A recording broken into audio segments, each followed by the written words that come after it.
do this. Okay, so I know a lot of you were missing yesterday, so we're going to do this again. We have a couple worksheets. So we did some out of the book yesterday. They're online, okay? Then today, I'm going to do two different worksheets. First, this 2.2 worksheet, I'll do some out of here. We'll get it on the video. We'll do some of the hard ones out of it. But first, I need to get you guys up to par, right? Because you haven't even done derivatives. Now, mind you, we skipped over limits. Limits can be tedious and frustrating for students. So I'm going to wait until you guys are in a better mood, like after Christmas. Okay? And then we're going to go back to limits and talk about them, and then continue on with our derivatives and stuff. Until we're in a better mood? Well, yeah, because I wanted to, like, this stuff's pretty easy. Wasn't it pretty easy yesterday? I think it was super easy. Right? So, and I think by doing some of the easier derivatives, it'll get you guys to see that calculus is not hard. There's really nothing hard about this. It can be difficult at times, okay? But mostly it's just new rules, right? So what we're learning first is the power rule, okay? So it's called the power rule. And you'll see that on your next worksheet, actually called it that, power rule, chapter 2, right? And the power rule is simple. It's basically saying, if f of x is equal to, what was it, nx, or x to the n? Yeah. Right? If f of x is equal to f to the x to the n, then f prime of x, and this is what we were talking about yesterday, and we'll talk about it a little bit today too. F prime of x, right, is equal to n times the x to the n minus 1. Okay? Now another way to write this is if y was equal to x to the n, then y prime, or some people would call dy dx, is equal to nx to the n minus 1. Now, and then we were writing it as, and then yesterday, some books will write this as, if you have y equal to x to the n, then you might have dy is equal to nx n to the 1 dx. Alright, so these are three different ways of writing the same thing. They all mean the same thing. Okay? Just different people in time. Leibniz came up with calculus at the same time as Newton and a lot of others, right? So they have different ways of writing the same thing. That's it. Okay? So a lot of times you're just going to have to take what we write up here, and then we're going to adjust it throughout the year, okay? So for right now, the only thing we're worried about is the power rule and the first derivative. How do you say that out loud? The f prime of x equals nx n minus 1. Yeah. That's how you say it out loud? Yep. Except you would say nx to the power of n minus 1. Yeah. So if f of x equals x squared, then f prime of x equals nx to the power of n minus 1? That's what you're saying? That's what that says up there? If this one? Yeah. If f of x is equal to x to the n, then f prime of x is equal to nx to the n minus 1. If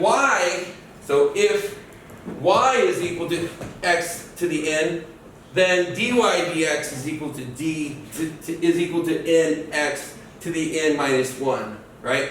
And then sometimes they'll say dy is equal to nx to the n, oh sorry, I didn't put the 1 there, did I? N minus 1 dx. So some will put the dy over here and the dx over here. Some put dy dx here. And then some will put y prime. Some will do f of x prime. So usually when they use it as a function, they'll go, if it's g of x, it'll become g prime of x. If they use it as a y, then it goes dy dx. Okay. Does that make sense? No. It's just two different ways of writing it. If we start with a y, we're going to have a dy dx. Okay? If you start with the f of x, you're going to have a prime.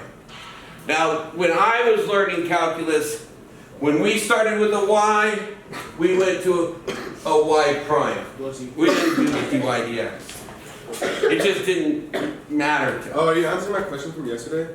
Yeah, that was the question from yesterday. Wait, can I write these down as notes? Yes, yes, please. All right, so let's get to the number 2 would be easiest to start with, don't you think?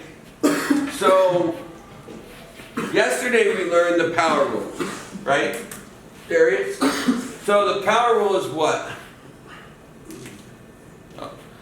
So what do you think the power rule is, Richie? X. Huh? What's the power rule, Lamont? If f of x equals x squared, then f prime of x equals nx to the power of n minus 1. So what am I going to do with this function? You're going to y prime Y prime, equals I'm going to use a better color. Y prime equals 2x 2x plus 2 plus 2 plus 0. plus 0, or just, Or just nothing. that's And it. that's Yeah, the answer. and that's the answer. Now, how did we get there? Because they're probably looking at you going, Multiply the exponent by the coefficient number. yeah. So we took this exponent and multiplied it by the coefficient of 1. So 2 times 1 is 2, right? And then we take 1 away from that exponent. So then that becomes a 1, right? So it's 2 times x to the 1. Now this x to the 1, we'll take the 1 times 2, which is 2, right? But what's 1 from 1? 0, right? So the biggest thing in calculus is knowing that anything raised to the 0 power is 1. Now when I learned calc, they just said, and the number just falls away. Don't worry about it. And I was like, okay, right? And then when I taught calc up at the college, they were like, I almost said it was your mom. It wasn't your mom. It was Susan. Why? And I was like, because? And I didn't quite understand. I didn't know. I was just like, because my teacher told me it fell away. I don't know. And so I went home and studied. It took me about a week to figure out that, in essence, this is x to the 0, right? And so when I take 0 times 3, what do I get? Just a 0, right? So I'm going to get minus 0, and then this is minus 1, so x to the negative 1, right? But what's 0 times anything? 0. And that's why the only thing we really worry about is this. We don't write 2x to the 0 because there's no more x, right? So we just write 2. Does that make sense? Okay, so let's try it on this one. And this is kind of funky, not very good examples, but it's on your worksheet, so I'm doing them. I would change these numbers up just so, like, and put it like, I mean, we'll do it next just for fun. But how would I do this one? Real quick. So y prime is equal to what? Or if I don't have to say y prime, I can say dy dx, okay? It means the same thing as y prime, okay? So dy dx means the derivative, okay, of the function, of this function equals what? So how am I going to get to that next level? Lamont, help him out one more time. Negative 2x. So I got this is negative 2x, right? And then 1 times 2.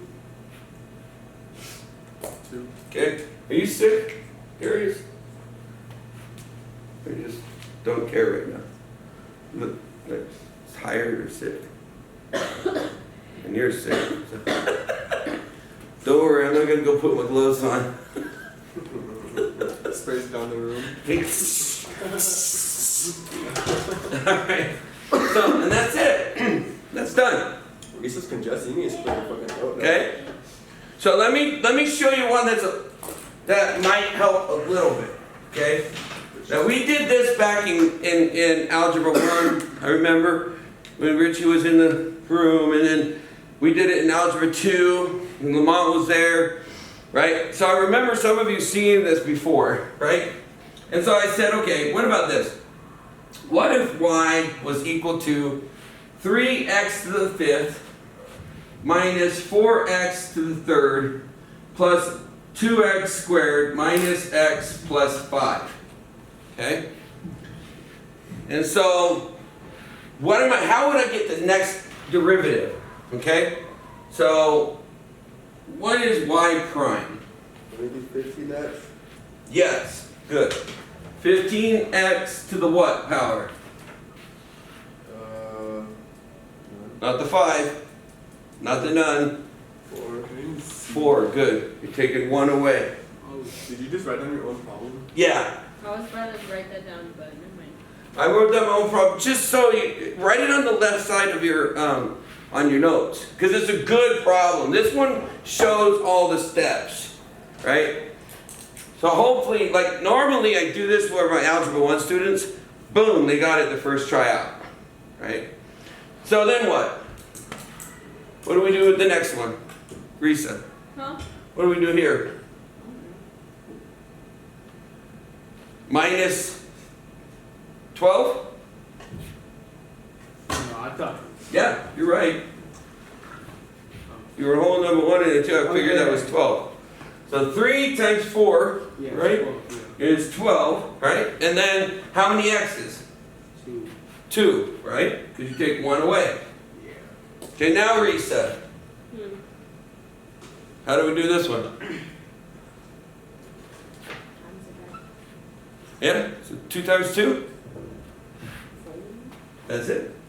6. And then you take 1 away from the 2 and you leave 1, right? That's it. Okay? Now what happens with this one? Darius. This 1 right here. So the 1 times the negative 1 is what? Negative 1. Not just 1, right? Yeah, good. I see it. Alright. And then the x goes away, right? Because we minus the 1 and there's no x. And then what do we do with the 5? This goes away, right? Because it's really x to the 0, right? And the 0 cancels out the 5. Does that make sense? Okay? Alright. X to the 0 equals 1. What? I said x to the 0 equals 1. It does, but when I take 0 times 5, it gives me what? 0. And what's 0 times 1? 0. So that's why it goes away. Okay? Alright, now for the fun stuff. Radicals. Okay? Focus. This is when it gets a little difficult. Wait, are you doing 1? Yeah, this is number 1. I did 3 and 4 first because they were a lot easier. Number 1 can be hard if you don't understand what a radical is. Now remember, there is a 2 in here, right? Because there's a hidden 2. Now if you have a 5th root, and we're going to have those, but right now there's a hidden 2. Okay, so it's a square root, right? So when I rewrite this, it's really y equals negative x to the 1/2. Remember, this is a fractional exponent. The 1 comes from that 1, right? And the 2 comes from there. So the 1 comes from here, and the 2 is the root. So that's in the bottom of the fraction. The root is always the bottom of the plant, right? Okay? All right, now let's do the math. Now, what's 1/2 times negative 1? So y prime is 1/2 times negative 1, which is how much? Negative 1/2. Negative 1/2. Okay? And then I'm going to take one away from a half. If I take one away from a half, what's left? I don't know. A negative 1/2. Right? If I have a half, and I minus 2 over 2, which is 1, right? Then what do I get? I get 1 minus 2 over 2, right? Which is negative 1 over 2. Okay? So that's how that happens. This is how we're doing our fractions now, right? So that's when it gets a little tough. Okay? But it's not hard. This season, it's done. That's it. But we need to put it back into simplified. So some of the ones on the next test will say leave it unsimplified, and then some of them will say simplify it. And what I mean by simplify means this is not simplified. All right. So this is unsimplified. Okay. Now, if we want to simplify it, then that means we need to put it where it goes. Now, because the x is to the negative exponent, right? So if I have just x to the negative 2 would equal 1 over x squared, right? So the negative just brings it down. You guys remember doing that in class? When I said, take this, bring it down? Right? Yeah. Alright, so that's what we're doing. Now the negative 1/2 is already down. There's already a 1 and a 2 here, right? So this x is coming down here, so it's x to the 1/2, right? But what does 1/2 mean? Oh shit. 1/2 means square root. So we've got y prime is actually equal to negative 1 over 2 square roots of x. And this is simplified. Okay? Now that's where our algebra starts to get really good. And that's what I noticed last year with Cash and Raven. They came in and they're so easy to be able to pick up the calculus. But then what I noticed with them is their algebra, all their polynomial skills and their rational polynomial skills and dealing with fractions and dealing with fractional exponents, all of a sudden, dude, within a month, they were cracking these out easy. Okay? And I mean, much harder ones. So, I mean, it was cool to see that their algebra just got so much better. Okay? So let's do this last one real quick. So before we can do this, right, we need to put that in another form, okay?